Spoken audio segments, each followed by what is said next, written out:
Bueno, el día de hoy les vamos a hablar un poco sobre El nombre de la rosa de Humberto Eco. Tengo en mis manos una edición electrónica de traducción por Ricardo Pochta de Editorial Lumen, Ediciones La Flor.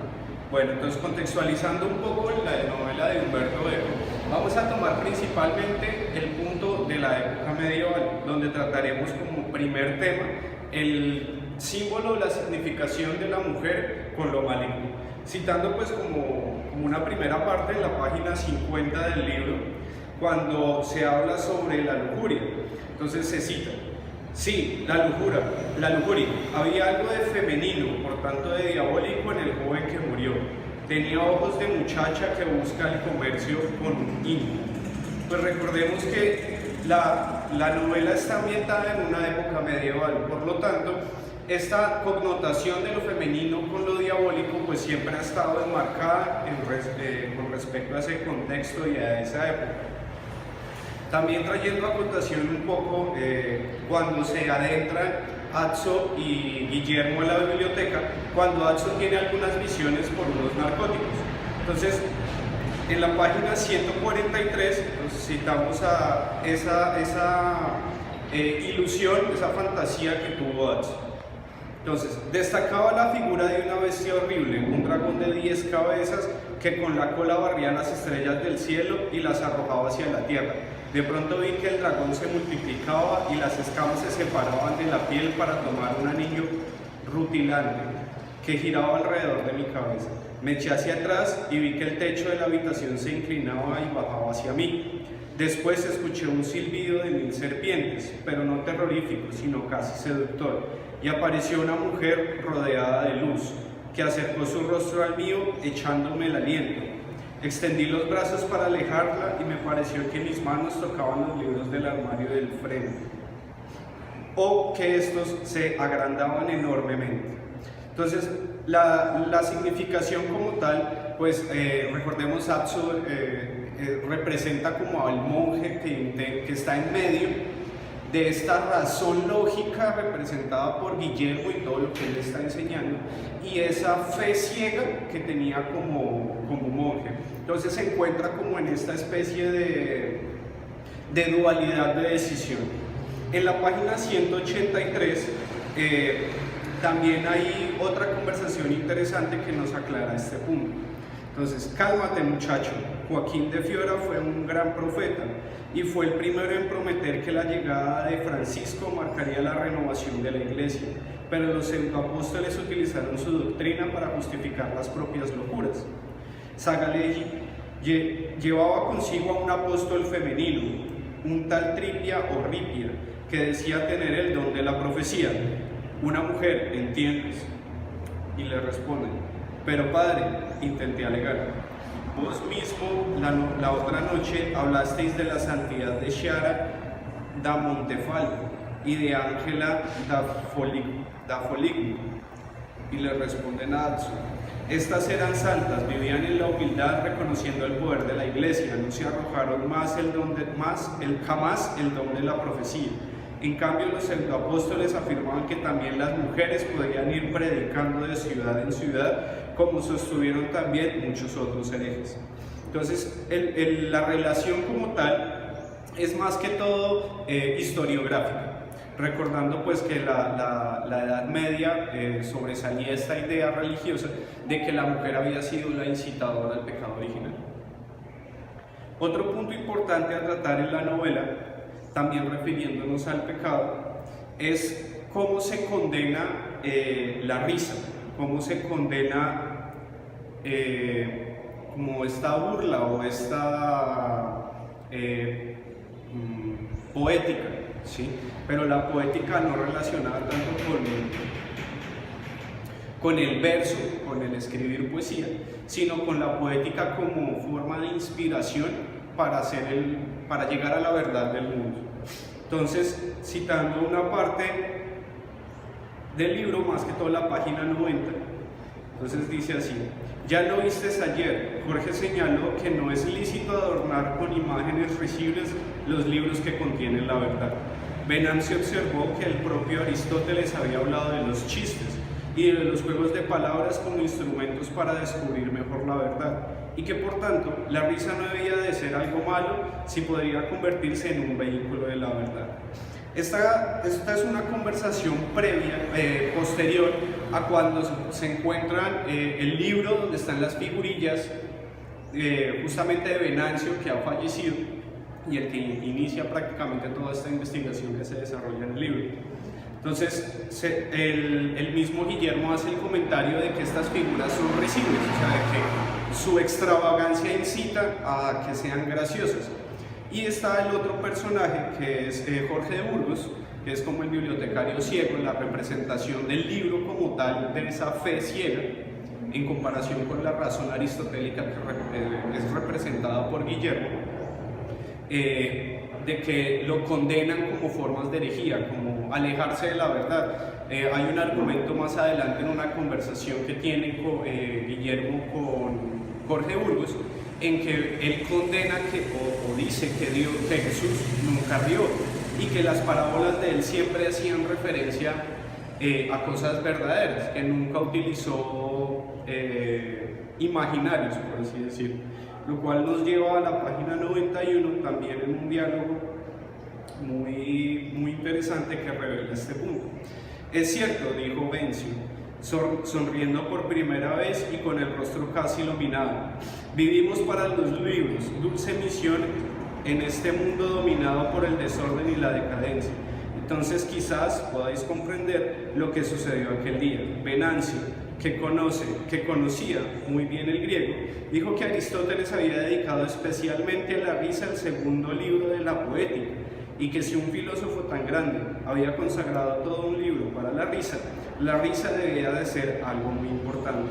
Jorge dijo que muchos padres habían dedicado libros enteros al pecado, que es algo importante pero muy malo, y Venancio replicó que por lo que sabía, Aristóteles había dicho que la risa era algo bueno y adecuada para la transmisión de la verdad. Y entonces Jorge le preguntó desafiante si acaso había leído ese libro de Aristóteles, y Venancio dijo que nadie podía haberlo leído todavía porque nunca se había encontrado y quizás estaba perdido. Acá se revela prácticamente todo lo que gira en torno al libro. O sea, no son solamente las muertes están relacionadas justamente con este libro de Aristóteles, como fuente o como significado no solamente de la lucha, ¿sí? de lo que les comentaba anteriormente, que era la razón versus la fe ciega, sino que todos estos factores que son tan humanos, o sea, que nos hacen seres humanos, especialmente la risa. Hay una parte del libro donde se hace referencia a que solo los seres humanos tienen la capacidad de reír. Entonces, vehicula todo este tipo de significados y todo este tipo de razones a esa dicotomía, ¿no? A esa ambigüedad, al bien y el mal como tal. Entonces, este punto del bien y el mal es también lo más importante e interesante que se plantea en el libro. Lo podemos ver de la siguiente manera. En la página 374, ya cuando casi se ha desarrollado prácticamente toda la historia. Entonces, esto es una conversación entre Guillermo y Jorge Burgos. Entonces, según el catálogo, es un manuscrito árabe sobre los dichos de algún loco. ¿De qué se trata? Estupideces, leyendas de los infieles. Según ellos, los locos son capaces de decir cosas tan ingeniosas que provocan incluso el asombro de sus sacerdotes y el entusiasmo de sus califas. El segundo manuscrito está en sirio, pero según el catálogo es la traducción de un libelo egipcio sobre la alquimia. ¿Por qué figura en estos volúmenes? Es una obra egipcia del tercer siglo de nuestra era. Esta es la misma línea que la obra siguiente, aunque no es tan peligrosa. ¿Quién prestaría oídos a los delirios de un alquimista africano? Atribuye la creación del mundo a la risa divina. Alzó el rostro y recitó con una prodigiosa memoria del lector que desde hacía ya 40 años repetía para sí lo que había leído, cuando aún gozaba del don de la vista.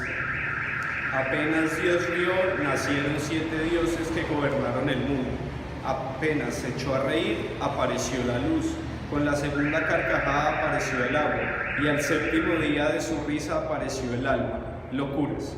Entonces, esta es como la se puede tomar como la relación entre el punto que tratamos anteriormente de esa risa como factor divisor, como significado o división, entre acercarse o no a la verdad, o sea, la verdad por medio de la risa o el pecado por medio de la risa, representado uno por la razón aristotélica y el otro por la fe ciega. Entonces esta parte o este factor fundante del bien y el mal, el acceso a la verdad, ¿no? Entonces lo podemos relacionar más directamente con unas de las conversaciones que tenía Guillermo y Atzo, más que todo al principio del libro, cuando Atzo empieza a describir estas cualidades de su maestro. En la página 20, entonces Atzo nos escribe: así era mi maestro, no solo sabía leer en el gran libro de la naturaleza, sino también en el modo en que los monjes leían los libros de la escritura y pensaban a través de ellos, dotes estas que, como veremos, habrían de serle bastante útiles en los días que siguieron. Además, su explicación me pareció al final tan obvia que la humillación por no haberla descubierto yo mismo quedó borrada por el orgullo de compartirla ahora con él, hasta el punto de que casi me felicité por mi agudeza. Y lo comparamos también con otro diálogo de la página 67, donde Jorge de Burgos le responde a Guillermo, donde el abad le responde a Guillermo, en una conversación que están teniendo en la habitación de Guillermo y Atzo. Conozco ese argumento y admito con vergüenza que ha sido argumento fundamental de nuestra orden en la época en que los abads culminaces luchaban con los cistercienses. Pero San Bernardo tenía razón. Poco a poco el hombre que representa monstruos y portentos de la naturaleza para resaltar las eosas de Dios, per speculum et in aenigmate, se aficiona a la naturaleza misma en las monstruosidades que crea y se deleita en ellas y por ellas y acaba viendo solo a través de ellas. Entonces, el abad también representa como esa fe ciega y esa repulsión hacia la razón aristotélica. Digamos que él es el abad representa esa copia del libro solo como reproducción, ¿sí? Más no el análisis del libro como lo representaría Guillermo en cuanto a ese razonamiento aristotélico o analítico. Podemos también ver en la página 124 otra conversación entre el abad y Guillermo. O sea que, dijo el abad con evidente malicia, entre el Dulcino y sus locos y entre Gerardo Sgaleggi y aquellos infames asesinos hubo cátaros malvados o fraticelli virtuosos, bogomilos sodomitas o patarinos reformados. Me diréis entonces, Guillermo, vos que todo sabéis sobre los herejes, hasta el punto de parecer uno de ellos, quizá tiene la verdad. Entonces Guillermo le responde: a veces ninguna de las partes, dijo con tristeza. El abad le responde: ¿veis cómo tampoco vos sabéis distinguir entre los diferentes tipos de herejes? Yo al menos tengo una regla. Sé que son herejes los que ponen en peligro el orden que gobierna el pueblo de Dios, y defiendo al imperio porque me asegura la vigencia de ese orden. Entonces es como ese conflicto, o sea, la representación de todos este tipo de diálogos, inclusive un diálogo al final, cuando ya se desarrolla toda la historia y se encuentra qué es el culpable de los asesinatos, a qué gira en torno a esto. Todo va en cuanto a la razón aristotélica versus la fe, ¿sí? Inclusive el final del libro es bastante dramático porque pareciera el significado de que todavía no hay una respuesta clara debido, digamos, a incidentes por fuera como de estas dos razones, ¿no? Tanto de la razón de esta fe ciega como esta razón aristotélica. Entonces representan o significan esa lucha constante que se desarrolla en el mismo ser humano, porque la presencia de Atzo como escritor de esta historia y relator de todos estos hechos es esa dualidad interna del hombre en cuanto a si opto por esta fe ciega o si opto, si opto por ser Jorge de Burgos o si opto por ser Guillermo, ¿sí? Interpretando el mundo, interpretando la gente bajo esta razón aristotélica. Entonces hay una charla al final donde inclusive, pues no la voy a leer completa, pero voy a leer especialmente el comentario que hace Abso al relatar esta conversación entre Jorge de Burgos y Guillermo. Entonces, Abso nos escribe: me estremecí al comprobar que en aquel momento estos dos hombres, enfrentados en una lucha mortal, se admiraban recíprocamente como si cada uno solo hubiese obrado para obtener el aplauso del otro. De golpe pensé que las artes que había desplegado Berengario para seducir a Delmo y los gestos simples y naturales con que la muchacha había suscitado mi pasión y mi deseo no era nada en cuanto a la astucia y la frenética habilidad para conquistar al otro, comparados con el acto de seducción que estaban contemplando mis ojos y que se había desplegado a lo largo de 7 días, en los que cada uno de los interlocutores había dado, por decirlo así, misteriosas citas al otro, cada uno con el secreto deseo de obtener la aprobación del otro temido y odiado. O sea, ahí él hace referencia, es justamente a una charla que está teniendo Guillermo con Jorge, sobre cómo Jorge logró envenenar este libro de la segunda poética de Aristóteles, para que cualquier persona que quisiera acudir a él, con base en lo que iba leyendo, se fuera envenenando y muriera. Entonces, como a través de esos 7 días y de prácticamente todo el libro, estos dos personajes han estado intercambiando esa lucha entre estos dos polos, que son justamente se interpreta nuevamente la razón aristotélica con la fe ciega, representada por Jorge Burgos. Muchas gracias.